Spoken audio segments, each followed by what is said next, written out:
Professor Milton is a literal minded to the extreme. Professor Milton is sheer genius. That is why he's employed in our institution. Why don't you keep him there? We'd like to. The trouble is that Milton is genius, and as such quite important to certain factions. His ability to solve problems hitherto unsolvable make him valuable. One of the problems he has encountered and solved is the way we leave our institution at any time. That is why we treat him as an employee instead of an inmate. So about this dividing business. When Milton said divide the world into two parts, he meant that literally. He is quite capable of devising some means of dividing the world astronomically. Impossible. Several years ago, Professor Milton was in need of some dye for some obscure purpose. One of his assistants made a wisecrack to the effect that if Professor Milton was so smart, why couldn't he filter the dye out of an ink and use that? Milton devised a filter capable of separating the dye from the ink and then used it.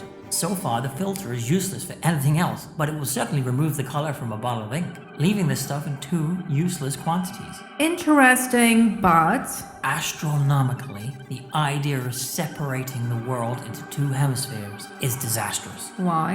I know little of astrology. Not astrology, astronomy, astrophysics, or celestial mechanics. Your half apple of a world is unstable astronomically.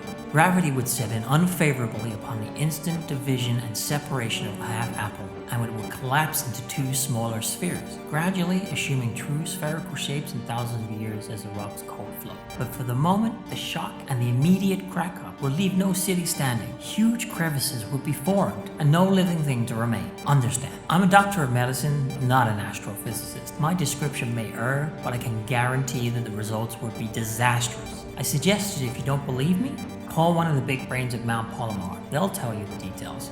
It sounds impossible, but if the man is a maniac, Not a maniac, just completely single-track, single-minded. Genius without judgment, cares nothing for any problem that has not caught his fancy, and will pursue anything he likes to the bitter end.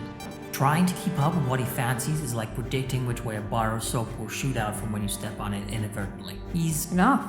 Convinced or not, I'll aid you to recollect the professor.